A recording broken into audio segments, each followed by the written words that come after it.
ഡോക്ടർമാർ പൊതുജനത്തിൻ്റെ ആരോഗ്യ സംരക്ഷണത്തിന് വേണ്ടിയിട്ട് അവരെ ബോധവൽക്കരിക്കാൻ വേണ്ടി ധാരാളം വീഡിയോകൾ യൂട്യൂബിലൂടെ പോസ്റ്റ് ചെയ്യാറുണ്ട്. അതിൽ നിന്ന് കിട്ടിയ പല ഡോക്ടർമാരിൽ പറഞ്ഞിട്ടുള്ള ചില കാര്യങ്ങളാണ് ഇന്ന് പറയുന്നത്. മനുഷ്യൻ്റെ അസുഖങ്ങൾ, രോഗങ്ങൾ ഉണ്ടാകുന്നതിന് കൃത്യമായ കാരണങ്ങളുണ്ടാവാറുണ്ട്.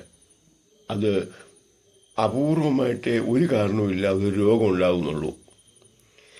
ശരീരത്തിൽ കടന്നുകൂടുന്ന വിഷാംശങ്ങൾ അത് പല രീതിയിലാവാം. അത് ശരീരത്തിനുള്ളിലുള്ള അവയവങ്ങളുടെ പ്രവർത്തനത്തെ ബാധിക്കുക. ഭാഗികമായിട്ടോ പൂർണ്ണമായിട്ടോ. പൂർണ്ണമായിട്ടാണെങ്കിൽ പെട്ടെന്ന് അറിയും, ഭാഗികമായിട്ട് വ്യാപിച്ച് നമ്മൾ അറിയില്ല. അത് കുറേ കാലം കഴിയുമ്പോഴതിൻ്റെ ഭവിഷ്യത്ത് നമുക്ക് വന്നുകൂടുന്നത്. ഭക്ഷണ കാര്യങ്ങൾ എവിടുന്ന് കഴിക്കണം, എന്ത് കഴിക്കണം എന്നുള്ളത് കൃത്യമായ ഒരു ധാരണ ഓരോ വ്യക്തിക്കും ഉണ്ടെങ്കിൽ ഇന്നുള്ള രോഗത്തിൻ്റെ ഒരു 70% ഒഴിവാക്കാൻ പറ്റും. അത് കുട്ടികൾക്കും ആ ശീലം കൃത്യമായിട്ട് കൊടുക്കേണ്ടതുണ്ട്. അവരെ പറഞ്ഞ് മനസ്സിലാക്കണം. മുൻകാലങ്ങളിലെ പോലല്ല. ഇപ്പോൾ 5 വയസ്സുള്ള കുട്ടിക്ക് പോലും വേണ്ട പോലെ പറഞ്ഞാൽ അവന് മനസ്സിലാവും കാര്യം എന്താണെന്ന്.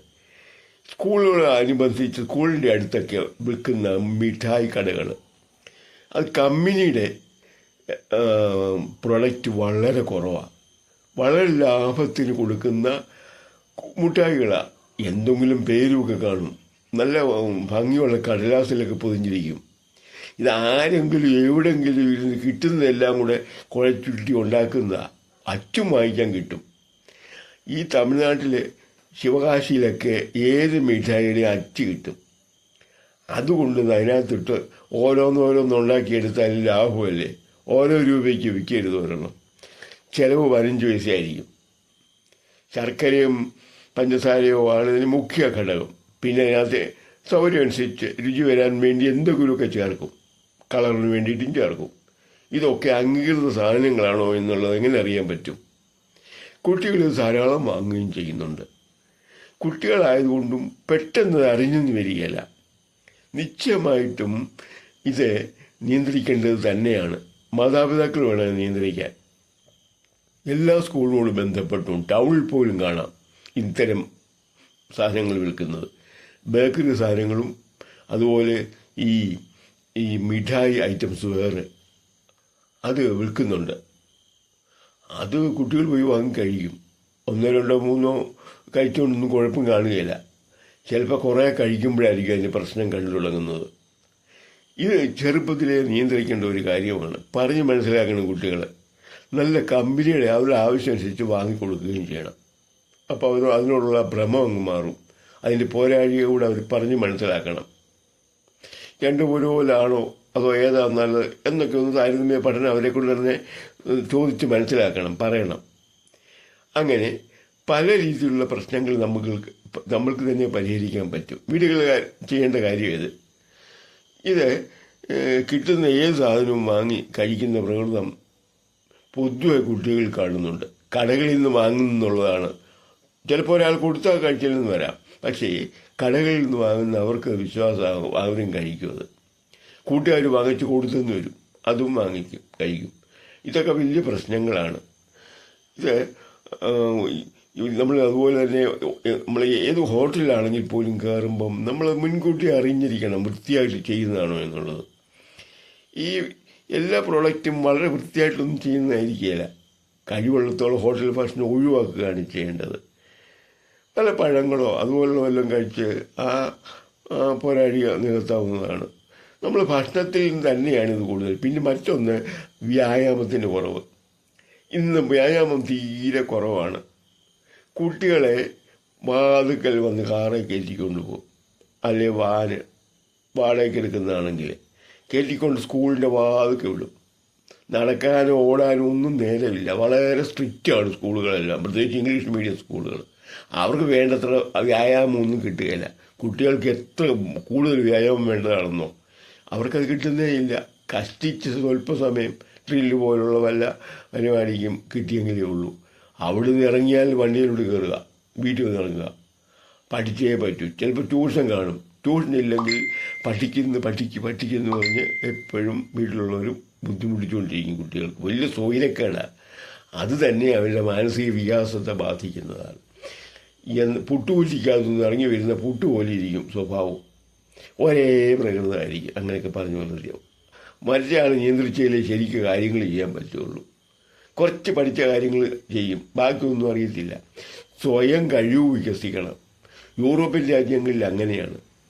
അവർക്ക് സ്വാതന്ത്ര്യമായി ചെയ്യാവുന്നത് ചെയ്യട്ടെ, കുറച്ച് നഷ്ടങ്ങളോ എന്തെങ്കിലുമൊക്കെ വരട്ടെ, അപകടം പിടിച്ച കാര്യങ്ങളൊന്നും ആവാതൊന്നും ശ്രദ്ധിച്ചാൽ മാത്രം മതി.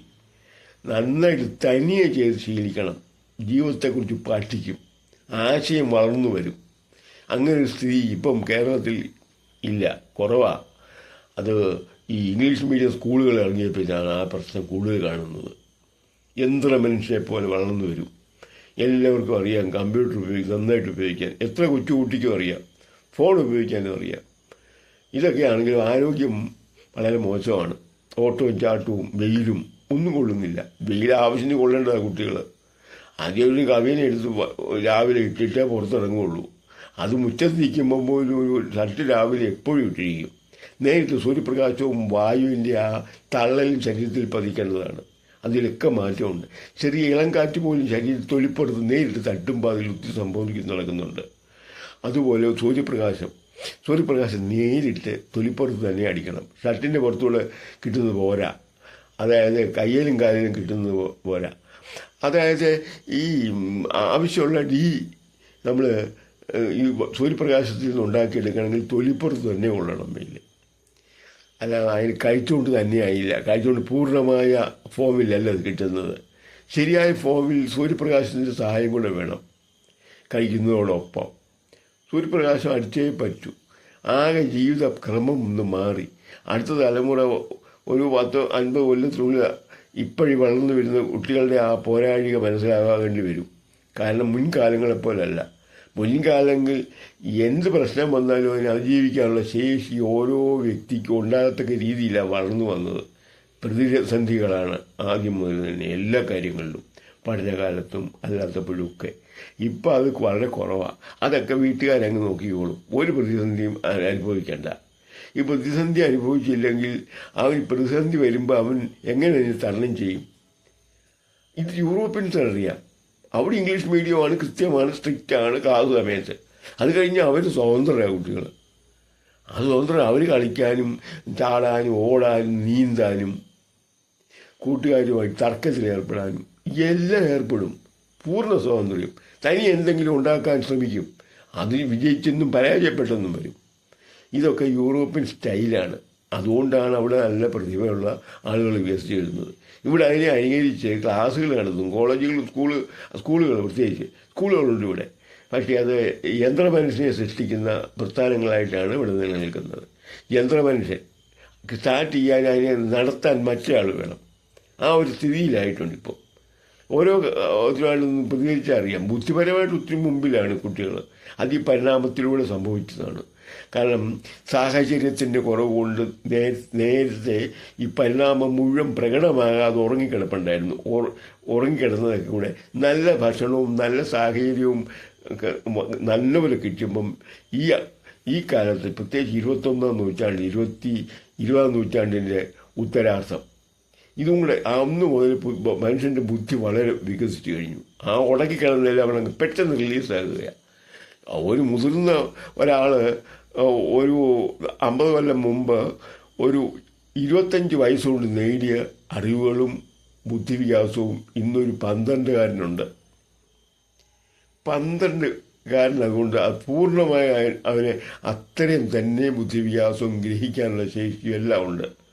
പക്ഷേ ഇല്ലാത്തത് വ്യായാമവും ഏത് കേസും കൈകാര്യം ചെയ്യാനുള്ള ആ വൈവിധ്യമാർന്ന കാര്യങ്ങൾ കൈകാര്യം ചെയ്യാനുള്ള ഒരു ശേഷി കുറവുമാണ്. അങ്ങനെയുള്ളവർ ഈ മിഠായിയും കൂടെ കഴിച്ച് ശരീരവും വീക്കായി, ബുദ്ധിയും വീക്കായി, തൻ്റെ ഇടവും കുറഞ്ഞ് അങ്ങനെയൊരു തലമുറയെ സൃഷ്ടിച്ചെടുക്കാതിരിക്കാൻ വേണ്ടി ഇന്ന് നമ്മളെല്ലാം വീട്ടുകാർ ശ്രദ്ധിക്കണം. വിദ്യാഭ്യാസ നയങ്ങളുണ്ടാവും, അവർ പൊതുവേ ഒന്ന് നോക്കിയാണ് ചെയ്യുന്നത്. എന്നാൽ വീട്ടുകാരാണ് ഇത്തരം കാര്യങ്ങളെല്ലാം ഉത്തരവാദിത്വമായിട്ട് അത് കൈകാര്യം ചെയ്യേണ്ടത്. പുറകെ നടന്ന് ഓരോ എഴുതിയോടാ, ഇല്ല, ഞാൻ എഴുതിക്കാൻ നിന്നെ, പേന എടുത്ത് ഇങ്ങനെ ഇങ്ങനെ പിടി. ഓക്കെ, ആ കറുത്ത പേന എടുക്ക്, കറുത്ത പശയുള്ള പേന. അത് തെളിയില്ല. എന്നാൽ ആ നീല ചെറിയ വർണ്ണം കുറഞ്ഞ പേന എടുക്ക്. ഇങ്ങനെയൊക്കെ പറഞ്ഞ് എല്ലാ കാര്യത്തിലും ഉപദേശിച്ച് തന്നെ കുഴപ്പമാണ്. ആവശ്യമില്ലാത്ത കാര്യങ്ങളെല്ലാം ഉപദേശിച്ചാൽ കുഴപ്പം. കുട്ടികൾക്ക് പ്രായമായാലും ശീലം കാരണം ആരും ഉപദേശിക്കണം. ഒരു കാര്യം ശരിക്കും ചെയ്യണമെങ്കിൽ തനിയെ ചെയ്യാൻ പഠിക്കണം. തോറ്റുപോകും, തോക്കണം. തോച്ചിട്ട് അതിൽ നിന്ന് പഠിക്കാം. വീണടുത്തൊന്ന് എഴുന്നേൽക്കാൻ പഠിക്കും. ഈ സ്ഥിതി വന്നില്ലെങ്കിൽ നമ്മളുടെ സ്ഥിതി വളരെ മോശമാകുമെന്നാണ് എനിക്ക് തോന്നിയിട്ടുള്ള പല കാര്യങ്ങളും കൊണ്ടും. കാരണം മുൻകാലങ്ങളെക്കാൾ യന്ത്ര മനുഷ്യൻ പോലെ കൃത്യമായി നിയന്ത്രിക്കാൻ ആളുണ്ടെങ്കിൽ മുന്നോട്ട് നീങ്ങുന്ന ഒരു പ്രകൃതം കുട്ടിയിൽ കണ്ടുവരുന്നു. കൂട്ടുകാരാരെങ്കിലും പറയുന്നതനുസരിച്ച് അതിൽ ചെന്ന് ചാടി അവൻ പറയുന്നത് പോലെ അങ്ങ് അനുഷ്ഠിക്കുക. ഇവർ തന്നെയൊന്നും ചിന്തിക്കാനുള്ള ശേഷിയില്ലാത്ത ഒരവസരം കാണുന്നുണ്ട്. കൂട്ടുകാർ മുഖേന വല്ല ദുഷിച്ച ശീലങ്ങളൊക്കെ വന്ന് ഭവിക്കാറുണ്ട്. അതെന്നാ വെച്ചാൽ പലരും പറഞ്ഞ് കേട്ട് ശീലിച്ചതാണ്. കൂട്ടുകാർ പറഞ്ഞു, ആദ്യം തന്നെയും തള്ളിയും പറഞ്ഞു വീട്ടിൽ നിന്ന്. അത് കുറച്ചും കൂടി പറയുമ്പോൾ കൂട്ടുകാർ പറഞ്ഞു സ്കൂളിൽ സ്വീകരിച്ചു തുടങ്ങി. അപ്പോൾ അവൻ പറയുന്നത് വല്ല കുഴപ്പത്തിൽ ചാടിക്കാനുള്ള കേസാണ്. എങ്ങനെ അറിയാൻ പറ്റും? അറിയാനുള്ള ബുദ്ധിയുണ്ടോ? ആർക്കും കാണുകയില്ല. പറയുന്നവരും ചിലപ്പോൾ കാണുകയില്ല. ചിലപ്പോൾ അവൻ അഭ്യാസിയായിരിക്കും, പഠിച്ച് ഇവനെ കുഴിച്ചടിക്കാനായത്. അങ്ങനെയും കാണാറുണ്ട് പല കേസിലും. സൂക്ഷിച്ചില്ലെങ്കിൽ, ഇത്തരം കാര്യങ്ങൾക്കൊരു മാറ്റം വരുത്തിയില്ലെങ്കിൽ, നല്ലപോലെ കുട്ടികളെ സ്വതന്ത്രമായിട്ട് വളരാൻ വിട്ടില്ലെങ്കിൽ അത് ഭാവിക്ക് ദോഷം വരും എന്ന് വേണം അനുമാനിക്കാൻ. ഈ കമ്പ്യൂട്ടറും ഈ ഫോണും തന്നെ കൊണ്ടൊന്നും ഒരു മനുഷ്യൻ്റെ ജീവിതം മുന്നോട്ട് പോവുകയില്ല. അവൻ്റെ പ്രതിമ ഈ കമ്പ്യൂട്ടർ പഠിച്ചിട്ടോ ആരാണ്ട് കണ്ടുപിടിച്ചതൊക്കെ പഠിച്ചിട്ട് അതുപോലെ ഛർദ്ദിച്ചു വെക്കുന്ന പരിപാടിയായി ഇപ്പോൾ ഉദ്യോഗവും കിട്ടുന്നത്. ഇതുണ്ടാക്കാൻ പഠിപ്പിക്കുന്നവർ ആകണം, അതാണ് വേണ്ടത്. അത് പ്രതിഭ വേണം. സന്തോഷ് കുളങ്ങര ആ കാര്യത്തെക്കുറിച്ച് പറയുന്നുണ്ട്. ഇന്ത്യക്കാരൻ ഇതും പഠിച്ചേച്ച് വല്ലവർക്കും ജോലി ചെയ്ത് കൊടുത്തേച്ച് അവൻ്റെ കാശിങ് എണ്ണി വാങ്ങിക്കുക. അത്രയേ ഉള്ള പ്രതിഭയില്ല. അവനത് ചെയ്യാൻ നേരമില്ല. അവൻ പുതിയ കമ്പ്യൂട്ടർ ഉണ്ടാക്കാൻ പോകുന്നു, ഡിസൈൻ ചെയ്യാൻ പോകും. പുതിയ കമ്പ്യൂട്ടർ, ഏറ്റവും പുതിയ മോഡേൺ കൂടുതൽ ഫെസിലിറ്റിയുള്ള കമ്പ്യൂട്ടർ കണ്ടുപിടിക്കാൻ അവൻ്റെ ശ്രദ്ധയിരിക്കുന്നത്. ഇതാരെങ്കിലും കണ്ടുപിടിച്ച് പഠിപ്പിച്ച് ഇങ്ങോട്ട് തന്നാൽ അത് പഠിച്ചേച്ച് അത് അവൻ പറയുന്ന പോലെ ചെയ്ത് കൊടുത്ത് കാശ് മേടിക്കുക. എവിടെയാണ് പ്രതിഭ വികസിക്കുന്നത്? അത് പ്രതിഭയല്ലേ വേണ്ടത്, അല്ലാതെ കാശ് തന്നെ കിട്ടിയാൽ എങ്ങനെ നോക്കുന്നത്? കാശൊക്കെ കിട്ടിയ തൂത്തടിച്ചും ഇഷ്ടം പോലെ ഉള്ള സാധനങ്ങൾ മേടിച്ചുമൊക്കെ ഇങ്ങനെ ജീവിച്ചു പോവാം. പിന്നെ പ്രതിഭ എന്ന് പറയുന്ന അതൊരു പ്രത്യേകതയാണ്. അതാണ് ഒരു മനുഷ്യൻ്റെ വ്യക്തിത്വം. അവൻ തലമുറകളോളം നിൽക്കുന്ന ഒരു മഹത്തായൊരു കാര്യമാണ് ആ നേട്ടം. തനി എന്തെങ്കിലും ഉണ്ടാക്കാൻ, എന്തെങ്കിലും ഒരു കാര്യം കണ്ടുപിടിക്കാൻ, ഒരു ബിസിനസ് തനിയെ തുടങ്ങാൻ, അത് മുന്നോട്ട് കൊണ്ടുപോകാൻ, അല്ലെങ്കിൽ ഒരു ഫാക്ടറി, നിർമ്മാണശാല, വളരെ ചെറുത് പോലും ഉണ്ടാക്കാൻ പറ്റും. ഇപ്പം തന്നെ ഈ ഇലക്ട്രോണിക്സ് കമ്പോണൻസ്, ഓരോ ചെറിയ കമ്പോണൻ്റ് ഉണ്ടാക്കുന്ന മെഷീൻ വലിയ വിലയില്ലാതെ നമുക്ക് ചൈനീസ് സാധനങ്ങൾ വരുന്നുണ്ട്. അത് നമുക്ക് സാധ്യമാണ്. ചെറിയ എണ്ണയായിട്ട് യന്ത്രം വാങ്ങിക്കാൻ കിട്ടും. ഇത് തന്നെ നമ്മൾ ഒരു പ്രതിഭയുള്ള ഒരാൾ ചെറിയ രീതിയിൽ വെല്ലൊക്കെ ചെയ്യിച്ച് അത് ഉണ്ടാക്കിയെടുക്കാവുന്ന ഒരു മോട്ടറൊക്കെ വാങ്ങിച്ച്, അത്രയുള്ള അതിന് ഗൗരവമുള്ള സംഗതി അല്ലത്. പക്ഷെ അത് നമ്മൾ വാങ്ങും. 16,000 രൂപ അല്ലെങ്കിൽ 10,000 രൂപ അല്ലെങ്കിൽ 8,000 രൂപ കൊടുത്ത് പല സൈസുണ്ട്. എണ്ണയാട്ടാം, വീട്ടിൽ ഇരുന്നുണ്ട്. എണ്ണ എങ്ങും മേടിക്കണ്ട, തേങ്ങ വാങ്ങിച്ചാട്ടാം, എള്ളു വാങ്ങിച്ചാട്ടാം. ഈ സാധനം തന്നെ ഉണ്ടാക്കി എല്ലാവർക്കും അതിനുള്ള കപ്പാസിറ്റി ഇല്ലാത്തതുകൊണ്ട് കപ്പാസിറ്റി ഉള്ളവരൊന്നും ഉണ്ടാക്കിയിട്ട് പരസ്യം ചെയ്തോ അല്ലെങ്കിൽ പരിചയക്കാർ ചെന്ന് കണ്ടോ ഗ്യാരണ്ടി സാധനം ഇത്ര കൊല്ലം ഞാൻ ഗ്യാരണ്ടി എൻ്റെ ചിലവിൽ ഞാനത് മെയിൻ്റെനൻസ് ചെയ്തു തന്നോളാമെന്നൊക്കെ പറയാമെങ്കിൽ ആൾ വിശ്വസിക്കുകയും ചെയ്യും, അത് വാങ്ങുകയും ചെയ്യും. ന്യായമായ ലാഭം കിട്ടും. ന്യായമായിട്ടുള്ള എടുത്താൽ മതി. അങ്ങനെ എന്തിനും കപ്പാസിറ്റി ഈശ്വരൻ കൊടുത്തിട്ടുള്ളപ്പോൾ ഈ കണ്ടവൻ പഠിപ്പിച്ചത് ഈ കുറേ കാലമായിട്ട് ഇങ്ങനെയാണ്. ഈ സോഫ്റ്റ്വെയർ എഞ്ചിനീയർമാരൊക്കെ പറയാൻ സുഖമാണ്. ഇവൻ മറ്റുള്ളവർ കണ്ടുപിടിച്ചിട്ട് ഇവനത് കോപ്പി ചെയ്ത് അതെടുത്ത് മനപ്പാടാക്കിയിട്ട് അത് ചെയ്തു കൊടുക്കുകയാണ് ഇവന്മാർ ചെയ്യുന്നത്, ഈ സോഫ്റ്റ്വെയർ എഞ്ചിനീയർമാരെന്നൊക്കെ പറയുന്നത്. അതിലൊന്ന് സോഫ്റ്റ്വെയർ തന്നെത്താൻ ഡിസൈൻ ചെയ്യുക, അതിനുള്ള കപ്പാസിറ്റി ഇല്ല. അത് സമ്പാദിക്കണമെങ്കിൽ പ്രതിഭ വികസിക്കണം. തനിയെ ചെറുപ്പത്തിൽ എന്തെങ്കിലും ചെയ്ത് ശീലിക്കണം. അതാണ് വേണ്ടത്. ഓക്കെ.